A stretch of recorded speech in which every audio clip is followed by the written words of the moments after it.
Hello dear students, welcome to the channel. I hope you all are fine and doing well. Class 4th New Composite Mathematics by R.S. Agarwal का chapter 5 multiplication and division solve किया जा रहा है, जिसमें हम आज exercise 15 solve करेंगे। ये exercise word problems on multiplication पर है, तो इसमें वर्ड प्रॉब्लम्स है जिसमें कि मल्टीप्लिकेशन परफॉर्म करना होगा। तो आइए एक्सरसाइज 15 का फर्स्ट क्वेश्चन देखते हैं। Question number 1, in an orchard there are 98 rows of mango trees. How many trees are there in the orchard? Each row has 87 trees. Question में दिया गया कि एक ऑर्चर्ड है जिसमें कि मैंगोज ट्रीज की रोज बनी हुई हैं, और ये रोज कितनी है? 98 रोज है, और ईच रोज में 87 ट्रीज हैं। तो कितने ट्रीज हैं ऑर्चर्ड में? आइए सॉल्व करते हैं। तो उसको विजुलाइज करने किया गया है, यहाँ पर समझने की कोशिश करिएगा। जैसे ये एक रो हो गई, रो मतलब ये रोज हैं, तो हर एक रोज में 87 ट्रीज हैं, और ऐसी कितनी पंक्तियां हैं, कितनी रोज हैं? 98 रोज हैं। यानी सेकेंड जो रो है उसमें भी 87 ट्री हैं, थर्ड है उसमें भी 87 ट्रीज हैं, फोर्थ है उसमें भी 87 ट्रीज हैं, और ऐसी 98 रोज हैं। तो वन रो में 87 ट्रीज हैं, तो 98 रोज में क्या होगा? 98 मल्टीप्लाइड विथ 87 हो जाएगा, और जो भी रिजल्ट आएगा उतने ट्रीज उस ऑर्चर्ड में होंगे। अब आइए सॉल्व करते हैं इसे। आइए अब स्टेटमेंट लिखते हैं यहाँ पर। तो यहाँ पर क्वेश्चन की फर्स्ट लाइन में लिखा है कि number of rose in orchard दिया हुआ है, और नंबर ऑफ रोज कितनी है? 98। अब हर एक रो में कितने ट्रीज हैं? तो लिखेंगे number of trees in each row. हर एक रो में 87 ट्रीज हैं।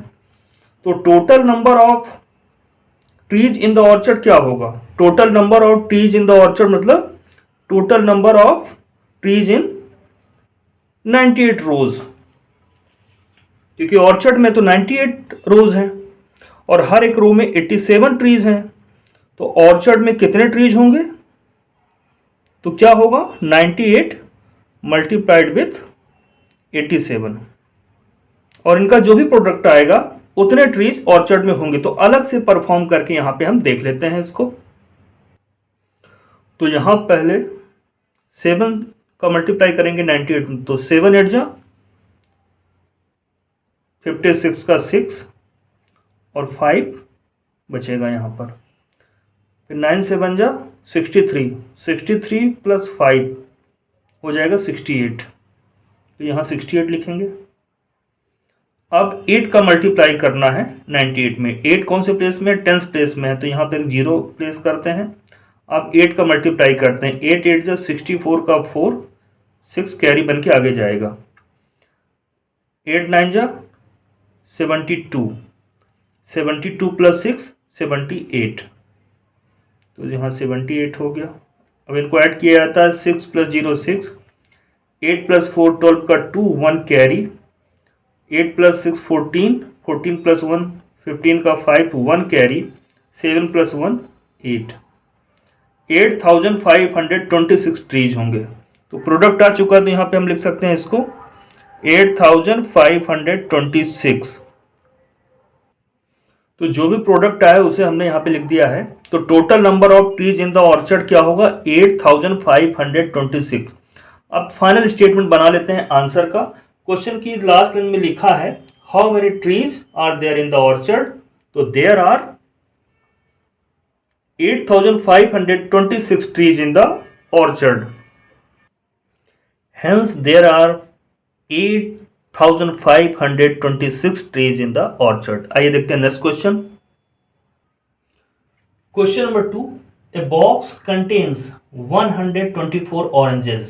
How many oranges are there in 139 such boxes?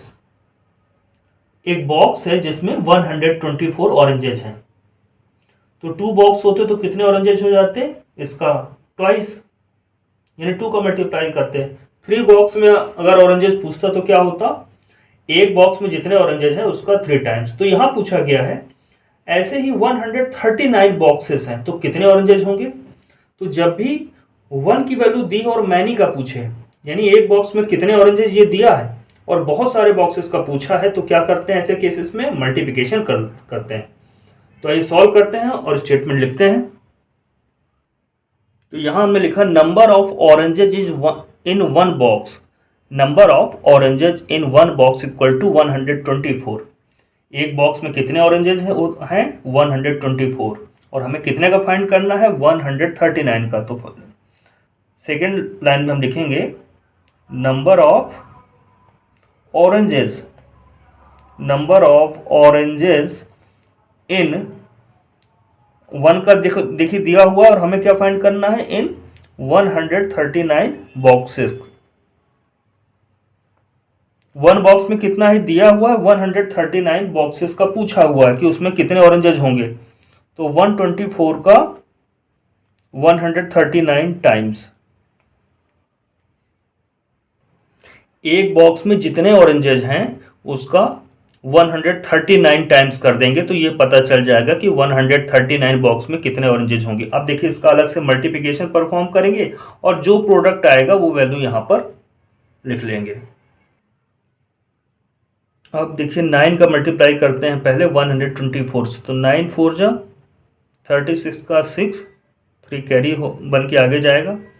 9 2 जा 18, 18 प्लस 3 21, 21 का 1,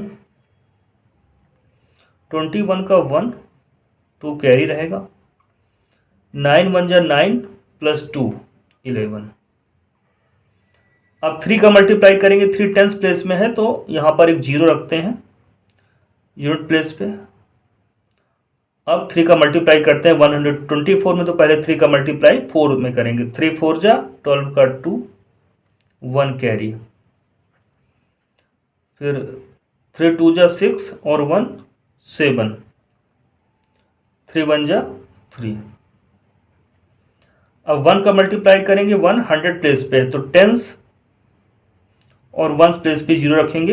अब 1 का मल्टीप्लाई करेंगे 124 में, तो 124 1 जा 124 ही आ जाएगा। 1 से मल्टीप्लाई करने पे सेम नंबर आ जाता है, तो 124 आ जाएगा, तो उसको लिख लेते हैं 1 2 और 4। अब इन्हें ऐड करते हैं, 6 0 0 ये 6 होगा, 1 प्लस 2 3, 7 प्लस 1 8 प्लस 4 12 का 2, 1 carry, 1 plus 1 2, 2 plus 3 5, 5 plus 2 7 and 1, 17,236 ये प्रोडक्ट आया यहाँ पर।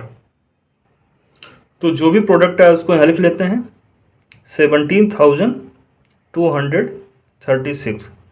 अब आंसर का स्टेटमेंट लिखेंगे। क्वेश्चन की लास्ट लाइन में लिखा हुआ था how many oranges are there in 139 such boxes. तो हम लिखेंगे hence there are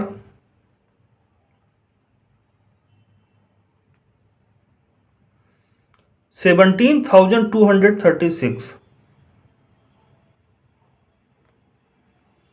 oranges in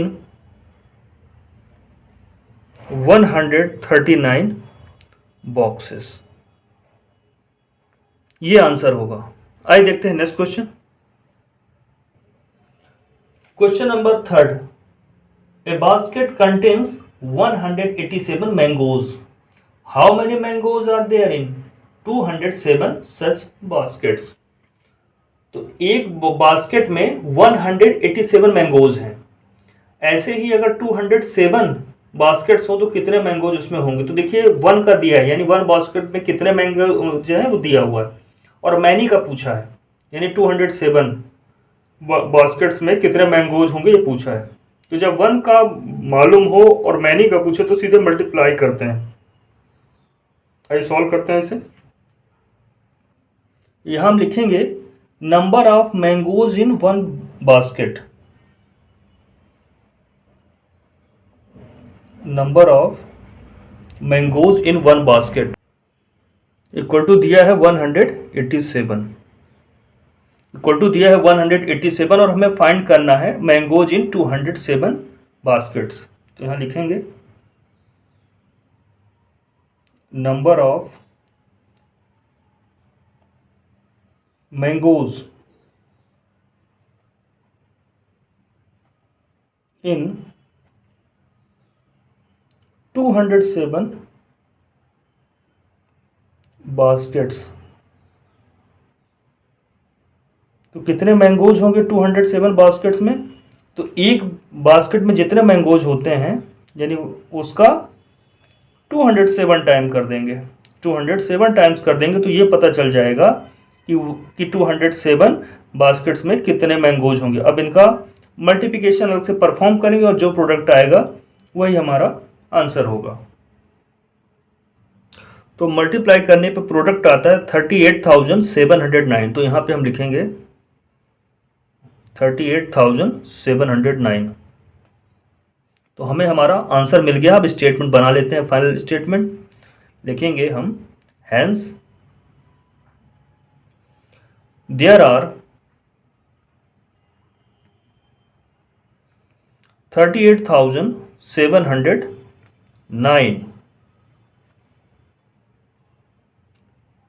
mangoes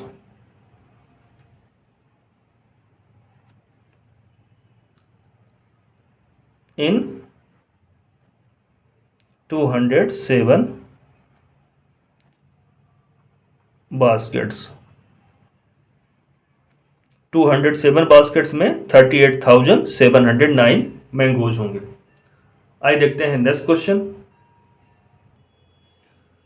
question number 4, there are 576 buttons in a packet. एक पैकेट है जिसमें 576 बटन्स हैं। Find the number of buttons in 249 such packets. और ऐसे अगर 249 पैकेट्स हैं तो उनमें कितनी बटन्स होगी। तो देखिए एक पैकेट में कितनी बटन्स हमें मालूम है, कितनी बटन्स है 576, और 249 पैकेट्स में क्या होगी, तो एक पैकेट में जितनी बटन्स है उसका 249 टाइम्स हो जाएगा। यानी यहाँ मल्टीप्लिकेशन करना हमें मालूम है। जब कोई 1 की वैल्यू दी रहे और मैनी के बारे में पूछे तो हमेशा मल्टीप्लिकेशन करते हैं, तो यहाँ पे भी मल्टीप्लिकेशन करना होगा। आइए सॉल्व करते हैं और स्टेटमेंट लिखते हैं। यहाँ पर number of buttons in 1 packet दिया हुआ है 576। अब लिखेंगे हम नंबर ऑफ बटन्स इन, कितने पैकेट्स का पूछा है, 249 पैकेट्स में कितनी बटन्स होंगी वो पूछा। तो number of buttons in 249 packets. तो जब 1 के बारे में दिया हो और मैनी का पूछे तो मल्टीप्लिकेशन करते हैं। तो 1 पैकेट में बटन्स हैं 576, तो 249 पैकेट्स में बटन कितनी हो जाएंगी, तो 576 का मल्टीप्लाई करेंगे 249, यानी 1 पैकेट में जितनी बटन्स है उसका 249 टाइम्स कर देंगे। तो अब ये मल्टीप्लिकेशन अलग से परफॉर्म करेंगे और जो प्रोडक्ट आएगा उसको यहाँ पर हम लिखेंगे, वही हमारा आंसर होगा। तो मल्टीप्लाई करते हैं तो प्रोडक्ट यहाँ पे हमें मिल जाता है 1,43,424। यहाँ पे लिख लेते हैं हम लोग 1,43,424।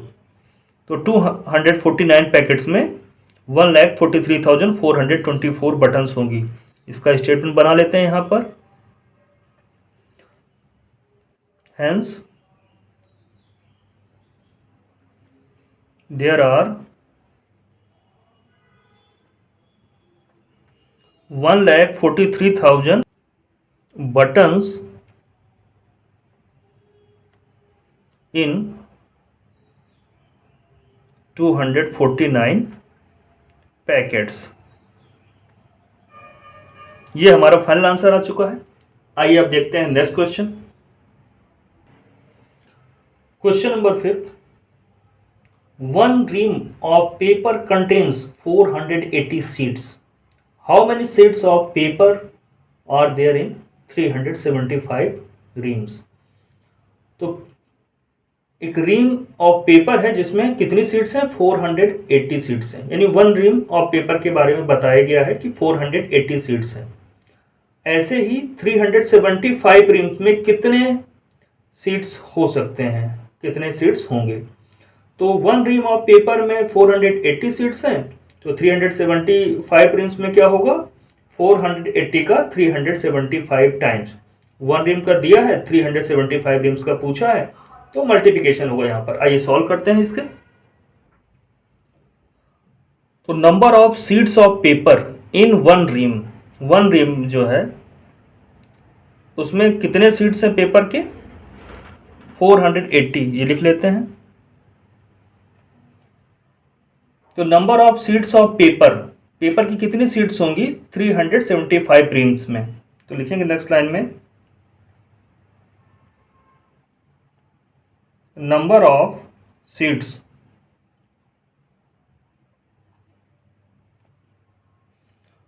ऑफ पेपर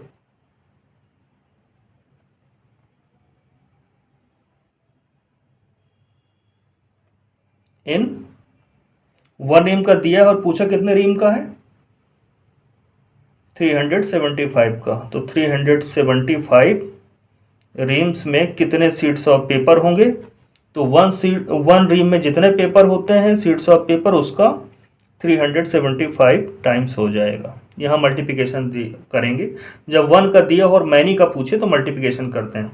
अब यहाँ अलग से हम मल्टीप्लिकेशन करके दिखाएंगे, 480 मल्टीप्लाइड विथ 375, और जो भी प्रोडक्ट आएगा उसको यहाँ पर लिख लेंगे, वही हमारा आंसर होगा।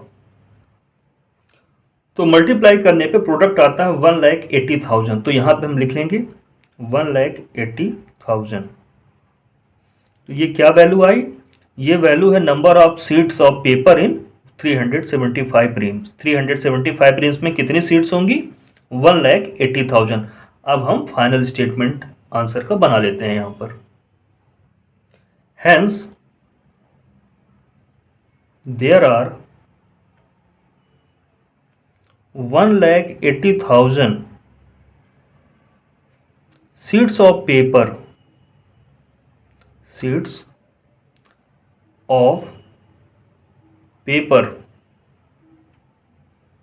in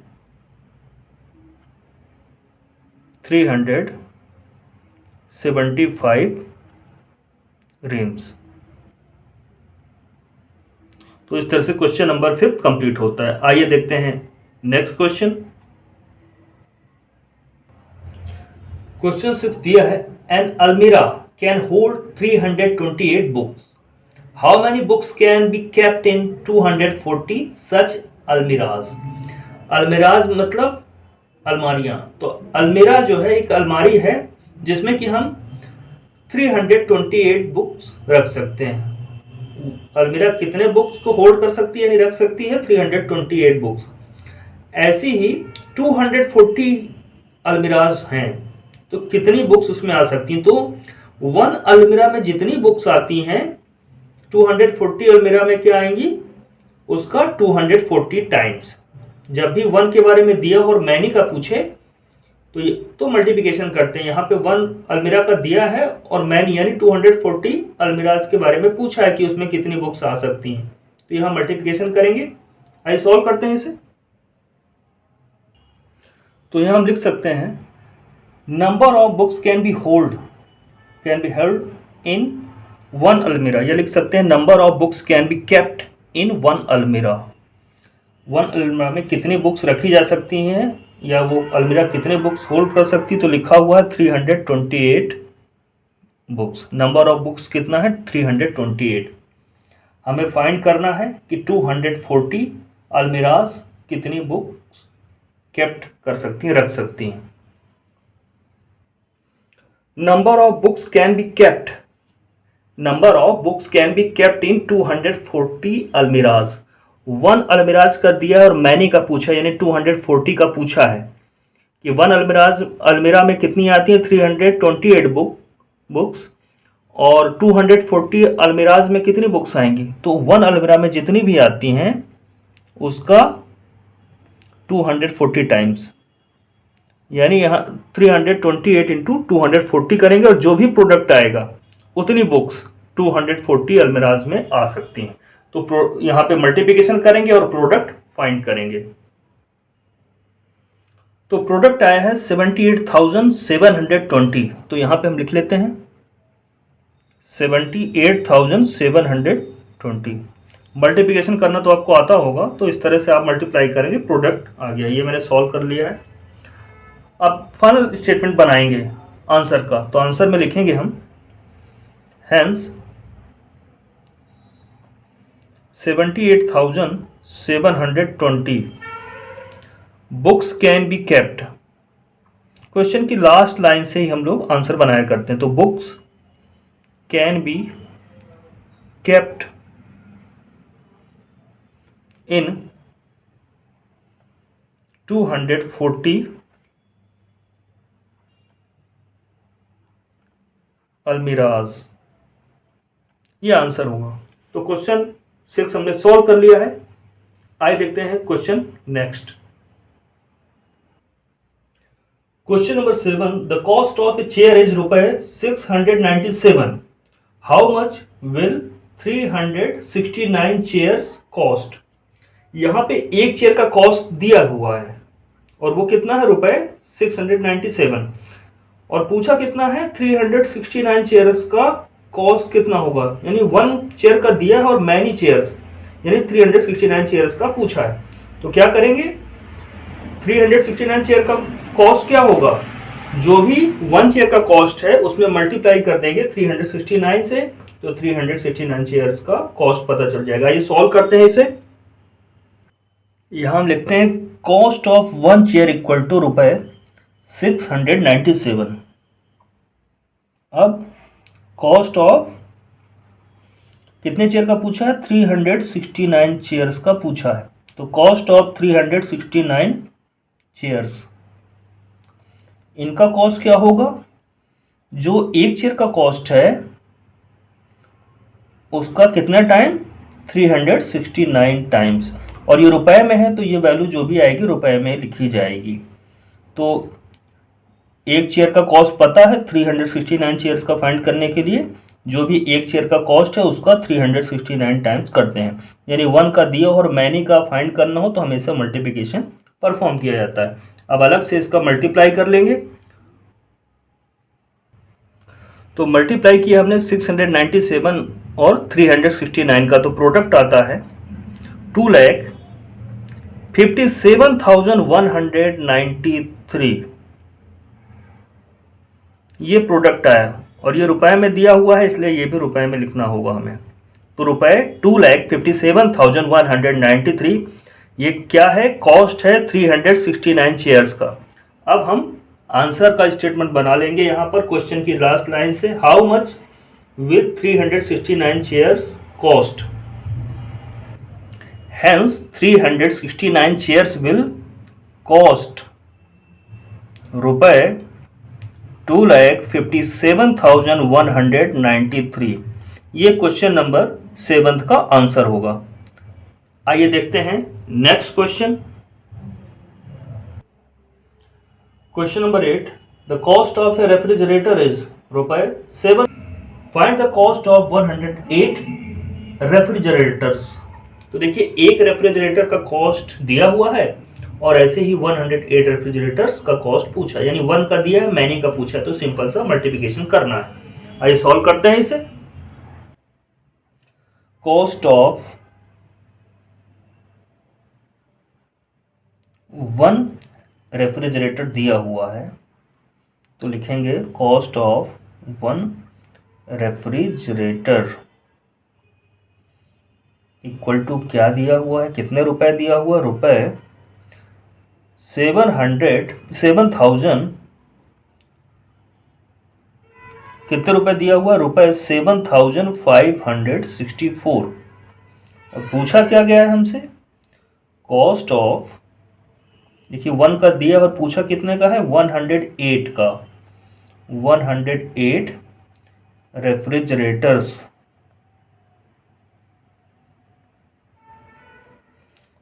तो जब भी 1 का दिया हो और मैनी का पूछे तो मल्टीप्लाई करते हैं।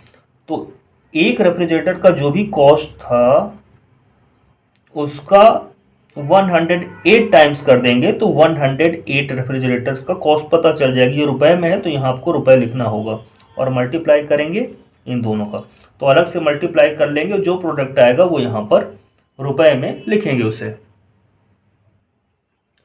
अब रुपए की जगह यहाँ पर हमने रुपए लिखा हुआ है और इनका मल्टीप्लिकेशन किया था तो प्रोडक्ट हमारा यहाँ पर आ चुका है 8,16,912। 8,16,912 ये कौन सी कॉस्ट आई है? Cost of 108 refrigerators. तो फाइनल स्टेटमेंट बना लेंगे आंसर का। हैंस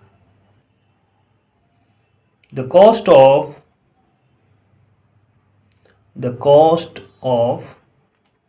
108 रेफ्रिजरेटर्स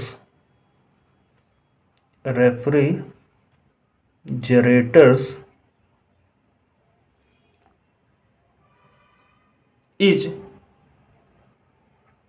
रुपए 8,16,912।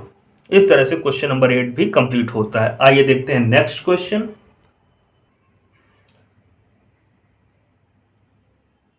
Question number 9, how much money was collected from 1,783 students of a school for a charity show if each student contributes रुपए 405। अगर एक स्टूडेंट 405 रुपए कंट्रीब्यूट करता है स्कूल की किसी चैरिटी शो के लिए, तो उस स्कूल में अगर 1,783 स्टूडेंट्स है तो टोटल कितना मनी कलेक्टेड होगा, यानी कितना मनी, कितने पैसे कलेक्ट किए जाएंगे। तो एक स्टूडेंट कितना कंट्रीब्यूट करता है ये दिया हुआ है, या हम कह सकते हैं money collected from one student दिया हुआ है, मनी कलेक्टेड फ्रॉम 1,783 स्टूडेंट्स पता करना है। तो एक स्टूडेंट जो भी कंट्रीब्यूट करता है उसका 1,783 टाइम्स कर देंगे, यानी मल्टीप्लाई कर देंगे 405 में 1,783 से, तो हमें टोटल मनी पता चल जाएगा। तो आइए सॉल्व करते हैं इसे। तो हम यहाँ लिखेंगे money was collected from one student, या हम ये भी लिख सकते हैं money was contributed by one student, ये भी लिख सकते हैं। तो हमने यहाँ पे लिखा money was collected from one student. एक स्टूडेंट कितने रुपए कंट्रीब्यूट करता है, तो वो है रुपए 405। तो बहुत सारे स्टूडेंट हैं, कितने हैं 1,783 स्टूडेंट, तो वन स्टूडेंट का दिया है और मैनी स्टूडेंट का पूछा है, यानी मल्टीप्लाई करना होगा। तो जो भी एक स्टूडेंट मनी कंट्रीब्यूट करता है उसका 1,783 टाइम्स कर देंगे, तो ये पता चल जाएगा कि 1,783 स्टूडेंट्स कितना मनी कंट्रीब्यूट करते हैं। देखिए मल्टीप्लाई कर देंगे यहाँ पर 1,783। अब ये मल्टीप्लिकेशन अलग से सॉल्व करके दिखाएंगे और जो भी प्रोडक्ट आएगा रुपए में रुपए लिखेंगे, और ये ब्रैकेट के अंदर जो भी ऑपरेशन है मैथमेटिकल यानी मल्टीप्लिकेशन, जो भी प्रोडक्ट आएगा वो यहाँ लिख देंगे, वही हमारा आंसर होगा। तो मल्टीप्लाई करने पे आपको ये प्रोडक्ट मिलेगा। तो ये 7,22,115, तो यहाँ लिख लेते हैं, रुपए की जगह रुपए लिखा है और इसका जो मल्टीप्लाई किया तो प्रोडक्ट क्या आया 7,22,115। ये हमारी फाइनल वैल्यू आ गई। अब स्टेटमेंट बना लेते हैं जो भी पूछा गया था क्वेश्चन के लास्ट लाइन से। तो लास्ट लाइन में जो भी क्वेश्चन है यहाँ पर, how much money was collected, यहाँ शुरू करेंगे तो हैंस रुपए 7,22,115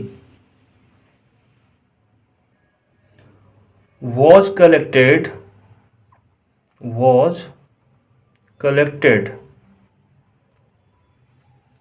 from, ये सब क्वेश्चन से ही हम कॉपी कर रहे हैं, फ्रॉम 1,783 स्टूडेंट्स। यहाँ तक लिखेंगे तो सफिशियंट है, और अगर आप और आगे लिखना चाहें तो लिख सकते हैं students of a school for a charity show.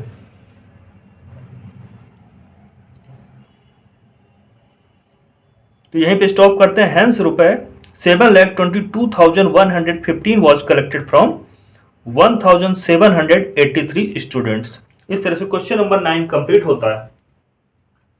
आइए देखते हैं नेक्स्ट क्वेश्चन। क्वेश्चन नंबर 10 में दिया हुआ है there are 4 section in class 4 of a school. किसी स्कूल की क्लास 4th में 4 सेक्शंस हैं। Each section consist of 47 student, और हर एक सेक्शन में कितने स्टूडेंट है? 47 स्टूडेंट्स हैं। If the monthly fee of each student is रुपए 583, अगर क्लास के हर एक बच्चे की जो मंथली फी है वो है रुपए 583, find the total amount of fee collected from the whole class in a month. तो पूरी क्लास 4th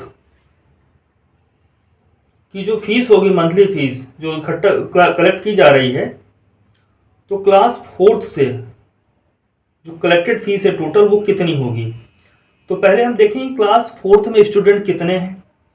तो सेक्शंस 4 हैं और हर एक सेक्शन में 47 स्टूडेंट्स हैं।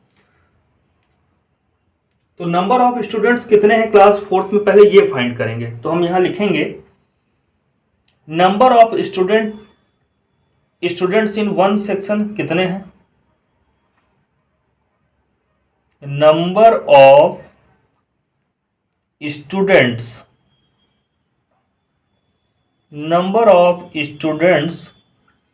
इन वन सेक्शन इक्वल टू दिया हुआ है 47, और क्लास 4th में सेक्शंस कितने हैं। तो हम यहां लिखेंगे नंबर ऑफ सेक्शंस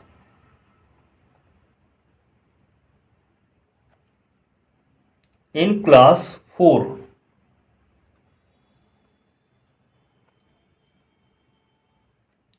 तो क्लास 4 में सेक्शन भी 4 है, तो टोटल कितने स्टूडेंट हो गए क्लास 4 में। तो हर एक सेक्शन में 47 स्टूडेंट्स हैं और क्लास 4 में है 4 सेक्शन,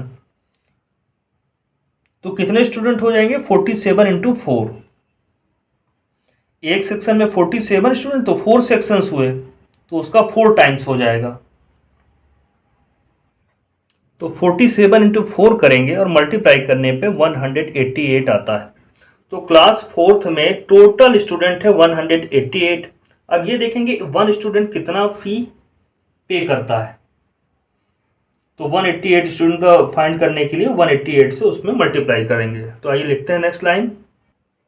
यहां हम लिखेंगे monthly fee of each student. हर एक स्टूडेंट की मंथली फी क्या है? रुपए 583। तो total amount of fee collected from whole class in a month. Total amount जो फी का है कलेक्टेड होगा होल क्लास से इन ए मंथ क्या होगा? तो एक स्टूडेंट की फी क्या है? रुपए 583, और क्लास में कितने स्टूडेंट है? 188। तो इसका 188 टाइम्स हो जाएगा। 583 इंटू 188, तो जो भी वैल्यू आएगी ये टोटल फीस होगी क्लास 4th की, टोटल मंथली फीस। तो इसका प्रोडक्ट हम फाइंड करेंगे, जो प्रोडक्ट आएगा वही हमारा फाइनल आंसर होगा। तो यहाँ पर जब मल्टीप्लाई करते हैं तो प्रोडक्ट आता है 1,09,604। तो यहाँ पे रुपए की जगह रुपए, और मल्टीप्लिकेशन का जो रिजल्ट आया यानी प्रोडक्ट आया वो लिखेंगे 1,09,604। तो ये हमारा फाइनल आंसर है कि टोटल अमाउंट ऑफ फी जो कलेक्ट हुई इतना है। अब यहाँ पे हम स्टेटमेंट बना के लिख लेंगे अपने आंसर का। तो यहाँ पर हमने फाइनल स्टेटमेंट बना लिया। Hence the total amount of fee collected from the whole class in a month is रुपए 1,09,604। इस तरह से क्वेश्चन नंबर 10 कंप्लीट होता है। अब देखते हैं एक्सरसाइज 15 का लास्ट क्वेश्चन यानी question number 11। Question number 11, 349 seats are required to print a book. How many seats will be required to print 2856 books? तो एक बुक को प्रिंट करने के लिए सीट्स पेपर ही होगा, तो सीट्स कितनी लगती हैं? 349। एक बुक को प्रिंट करने में 349 सीट्स की ज़रूरत होती है। तो अगर ऐसी ही बहुत सारी बुक्स यानी कितनी 2856 प्रिंट करना हो इन बुक्स को, तो कितनी सीट्स लगेंगी? तो 1 बुक्स का दिया है, तो 1 बुक का दिया हुआ है कि जितनी सीट लगनी है, और मैनी बुक्स का पूछा है। तो 1 का दिया रहे, मैनी का पूछे तो हमेशा मल्टीप्लाई किया जाता है। तो ये भी मल्टीप्लिकेशन। आइए सॉल्व करते हैं इसे। Number of sheets are required to print a book. एक बुक को प्रिंट करने के लिए कितनी सीट्स की जरूरत होती है? 349। तो number of sheets will be required to print more books, many books. तो कितनी बुक्स दी हैं? 2856 बुक्स को प्रिंट करने के लिए कितनी सीट की जरूरत होगी? तो 1 बुक को प्रिंट करने के लिए जितनी सीट चाहिए उसका 2856 टाइम्स, यानी 349 में 2856 का मल्टीप्लाई करेंगे और जो प्रोडक्ट आएगा वही आंसर होगा। तो अलग से हम यहाँ पे मल्टीप्लिकेशन परफॉर्म करके दिखाएंगे। तो मल्टीप्लाई करने पे प्रोडक्ट आता है 9,96,744। 9,96,744। अब फाइनल स्टेटमेंट बना लेते हैं आंसर का। वैल्यू तो आ चुकी है, तो क्वेश्चन की लास्ट लाइन से हम लोग बना लेते हैं इसे। How many sheets will be required to print 2856 books, ये लिखा है क्वेश्चन की लास्ट लाइन में। तो हम लिखेंगे यहां पर hence 9,96,744 seats will be required. Seats will be required. Will be required to print 2,856 books.